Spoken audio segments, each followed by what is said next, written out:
This is Eddie Muller, welcoming you to another long night in Noir Alley. Not that you're necessarily watching at night, or that this film is all that long. It's only 75 minutes.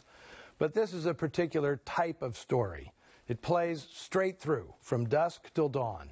Distributed by United Artists in 1951, it's The Big Night. It fits in with films like Deadline at Dawn, Crossfire, and 99 River Street, stories in which someone goes on a desperate quest in the dead of night, typically to clear themselves of murder. Only this story is different in a few distinct ways. Our hero isn't a soldier or a cop or a cab driver. In fact, he's not even a man, which is the crux of the matter. The story revolves around a teenager who witnesses his father's brutal humiliation at the hands of a local big shot. And this sends him off, half-cocked with adolescent angst, on a search for revenge.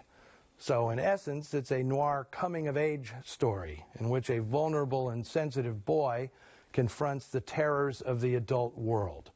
The character of young George LeMaine is played by John Barrymore, Jr., whom viewers may remember as the lipstick killer in While the City Sleeps, made 5 years after The Big Night. Barrymore gives a performance that's nervous, awkward, and uncertain. In other words, spot on, because that's the character in a nutshell. Thought it was just a wet-nosed kid, didn't you? Don't worry, I'm not going to shoot. Not unless you try to pull a fast one. The film is based on the 1948 book Deadly Summit, the first novel by short story master Stanley Ellen. He'd become a prominent author of crime fiction, writing novels, stories, and teleplays. He won multiple Edgar Awards for his fiction and was named a Grand Master by the Mystery Writers of America. Yet this story has few of the tropes of crime fiction. If anything, it has a touch of magic realism about it, as George LeMaine's dark quest becomes a sort of surreal plunge into the 9 circles of hell. Now, as for the screenplay, it's uncertain who did what, which has everything to do with the time it was made. You'll see director Joseph Losey and Ellen co-credited for the screenplay, but the script was actually written by Hugo Butler, a veteran writer and confidant of Joe Losey. But Butler was blacklisted before he could finish and chose to go AWOL in Mexico for the next 13 years. The script was finished by Ring Lardner Jr., one of the Hollywood 10, who'd just gotten out of jail after serving a year for contempt of Congress. Neither guy gets credit, and it's believed that Losey did write parts of it himself. It's sort of a miracle the film was even made, let alone finished.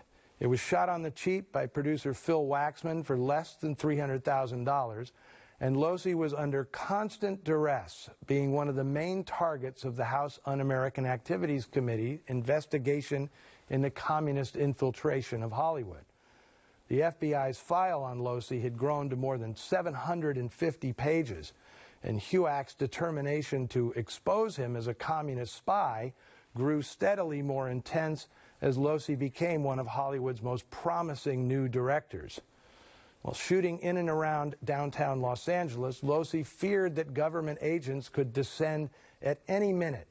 He did not suspect that the person he needed to worry about most was right in front of him. The FBI had leveraged John Drew Barrymore into acting as their informer. When he followed Losey everywhere, the director thought the kid was just soaking up wisdom and experience. Barrymore was actually reporting to the FBI all of Losey's movements and contacts. Paranoia strikes deep. Into this film, it did creep.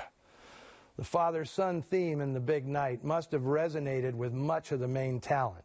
Certainly, John Barrymore, Jr. could relate to the anxiety of a young man who worships his father but fails to live up to his expectations. That's why he dropped the Jr. and added in the Drew.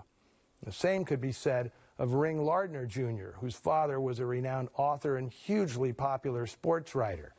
Note that the villain of this story, named not coincidentally Al Judge, is a sports writer. And Losey's relationship with his father, who died at only 46, was a tangle of admiration and disappointment. In fact, the resolution of this story seems drawn from the director's own family life. Losey grew up in La Crosse, Wisconsin, same hometown as another prominent director of the day, Nicholas Ray. And The Big Night strikes me as similar in many ways to Ray's more famous film, 1955's Rebel Without a Cause.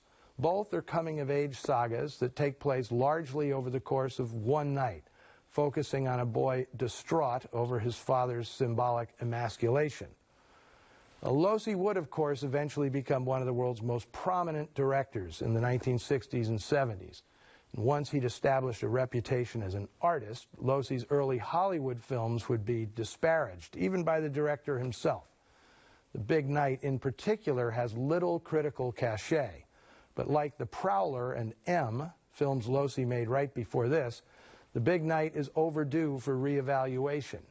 It doesn't always play smoothly or deftly, but it's a daring film for its time, featuring some richly atmospheric sequences courtesy of cameraman Hal Moore, who had a rep for being innovative. And there are vivid and unusual performances from Preston Foster, Joan Loring, Philip Bourneuf, Dorothy Comingore, and Howard St. John. From 1951, here is the last film Joseph Losey would make in America, The Big Night.